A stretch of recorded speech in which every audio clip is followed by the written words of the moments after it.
Good, y'all. Last night was the start of the new NBA season. I watched the game between the Houston Rockets and the OKC Thunder.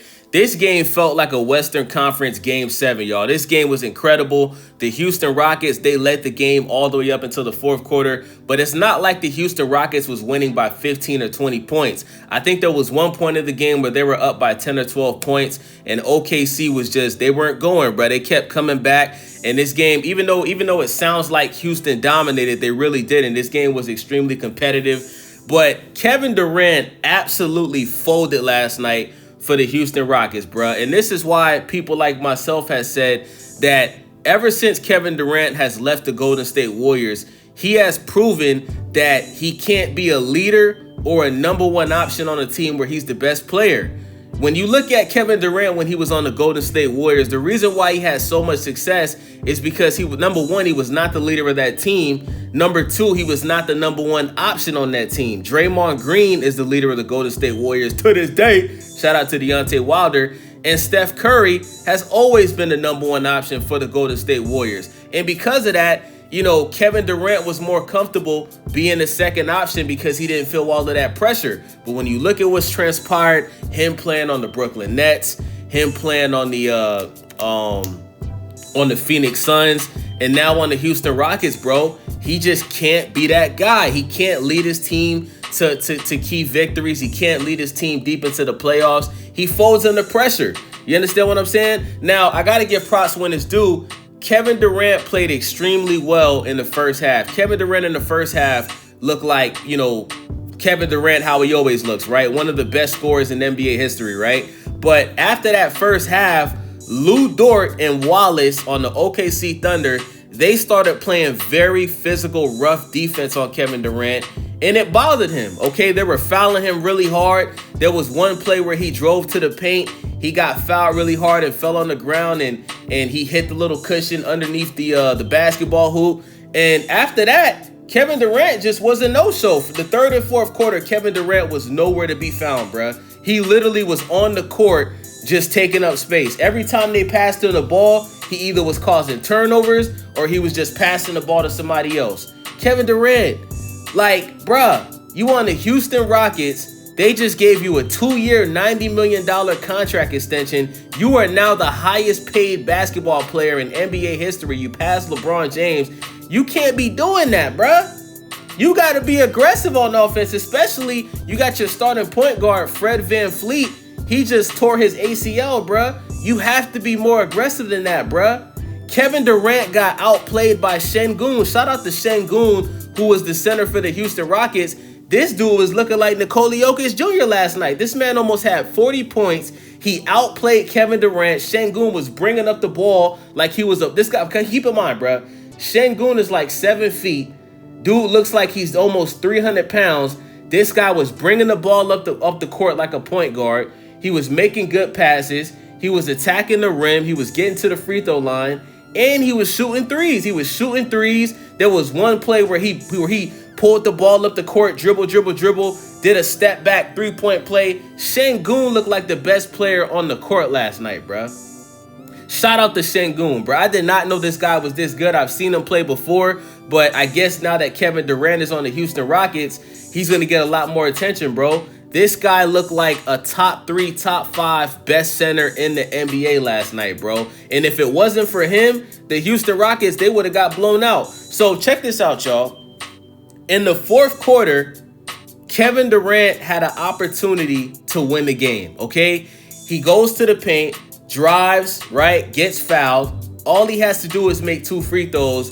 They would have been up by, I think it was 3 or 4 points. I'm gonna say 3 points, right? So Kevin Durant misses the first free throw.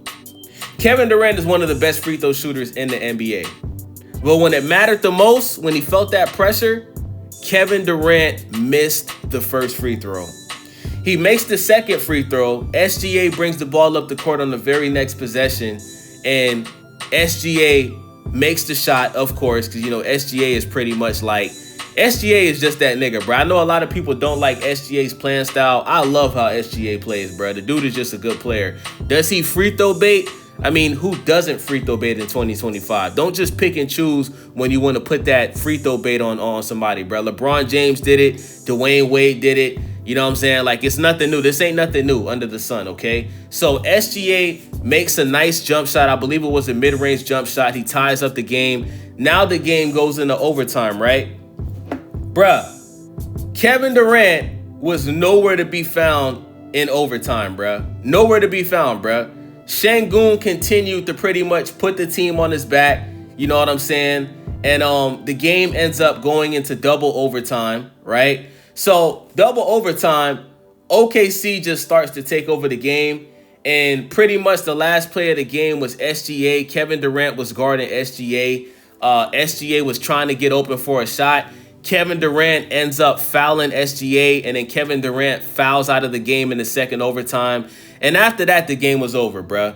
This was a very winnable game for the Houston Rockets, but when the highest paid player on your team, when the best player on your team, Kevin Durant, only has 23 points and he completely disappears in the second half and in the two overtimes, how can you win the game?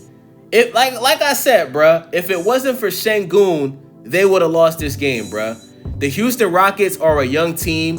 Amen Thompson, he tried his best to help the Rockets, but he's just not ready yet, bruh. Unfortunately, he's just not on that level yet where he's really going to help this Houston Rockets team. You know, he makes some dumb passes, takes a lot of dumb shots, and he's only going to get better. But as of right now, you know, you just can't depend on the guy that young to really help you in tough games like that. But he tried, you know what I'm saying? But 23 of Kevin Durant's points, a majority of those points came in the first and second quarter. In the third and fourth quarter, Kevin Durant was completely disappeared from the game. You missed a free throw, which would have helped you win the game to stop it from going into overtime. Then when you go into overtime, you just let Sengun just take over the game. Like, Sengun was the star of this game, y'all. It wasn't SGA. It wasn't Chet Holmgren. He played very well in the first and second quarter as well. I think he made his first 7 shots, right? Shout out to Chet Holmgren. But I believe Chet Holmgren also fouled out of the game. I think he fouled out of the game in overtime or something like that. But he really was a non-factor in the second half as well. SGA played very well in the second half. Wallace played very well the entire game. You know what I'm saying? Shout out to Wallace. But this was a very winnable game for the Houston Rockets, bro. Even though they didn't have Fred VanVleet, Sengun stepped up. Sengun looked like the #1 option on the Houston Rockets, bro. I think he's going to make the All-Star team this year. I think that this guy is a future superstar in the NBA. I've seen enough, bro. Sengun is that guy, bro.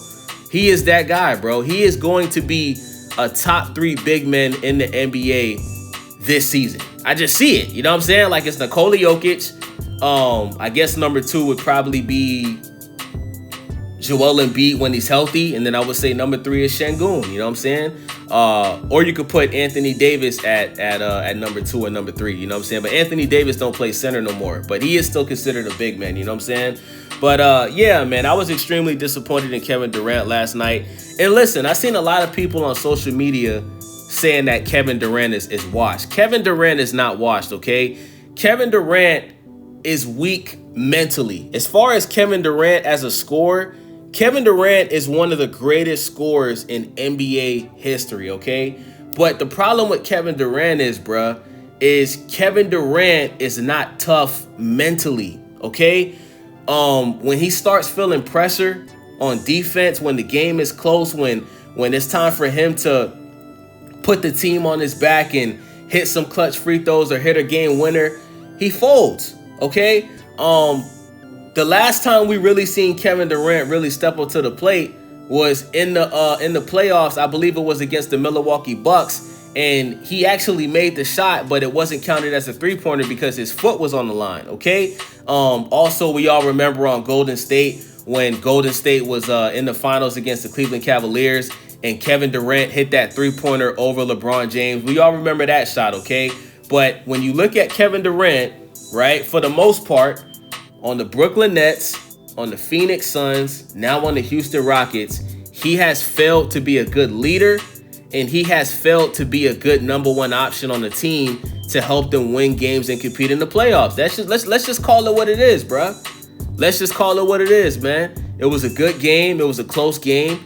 But the fact of the matter is the Houston Rockets should have won this game. And the reason why they lost this game is because of Kevin Durant. Period. It's because of Kevin Durant, bro. Kevin Durant, you got to be better than that, bro. I understand it's the first game of the season, bro. But you can't be out here disappearing in the entire second half. You can't have a game. You can't have a game where the game goes into double overtime and you've only taken 3 shots in the 2 overtimes, bro. Like that's insane. You can't sit back and let Sengun, who's like freshly in the NBA, dudes in his early 20s, you cannot be getting outplayed by Sengun. Sengun had 39 points, y'all. Kevin Durant had 23 points. And like I said, most of those points came in the first half. By the way, Kevin Durant took 4 shot attempts at the three last night. He didn't make any of them. Kevin Durant didn't make 1 3-pointer last night, y'all. He was 0 for 4 from the 3. Sengun was 5 for 8 from the 3. So, and he had 11 rebounds. Sengun had 39 points, 11 rebounds, 7 assists, and he was 5 for 8 from the 3, bro. Kevin Durant had 23 points, 9 rebounds, 3 assists, 0 for 4 from the 3, 9 for 16, and he basically didn't score in the second half, bro. You know what I'm saying? By the way, bro, we got to talk about Steven Adams. Steven Adams looked like he shouldn't be in the NBA last night, y'all. I'm gonna be honest with y'all, bro. Steven Adams was horrible last night. He caused a bunch of turnovers. He looked extremely slow on the court. He was literally getting bullied by homeboy on OKC. What's the big man's name? Hartenstein. Hartenstein was bullying Steven Adams last night, bro. I ain't gonna lie, bro. But I don't think Steven Adams should be in the starting lineup. I would start Clint Capella over Steven Adams. I think Steven Adams is washed. He just isn't good, bro. He's not gonna help this Rockets team win games, bro. Like, he literally was a liability on the court last night, bro. You know what I'm saying? Like, what happened to Steven Adams being the strongest dude in the NBA, bro? I think those days are over, bro. He didn't look like that last night. Like I said, Holmgren was bullying this nigga last night, bro. You know what I'm saying? But, yeah, man, it was a great game, man. I'm so glad that the NBA season is back, bro. Let me know what y'all think about this game, man. I will be making a video talking about the Lakers and the Warriors game. I want to do that once I get done uploading this video. Thank you guys for watching. Make sure y'all subscribe, man. Subscribe, follow your boy, thumbs up the video, share the video, leave a comment. I will be covering basically all the NBA games this season, man. You know what I'm saying? I'm so happy basketball is back, baby. Let me know what y'all think about the game, man. It's your boy Wavy, StayWavyTV. I'm out.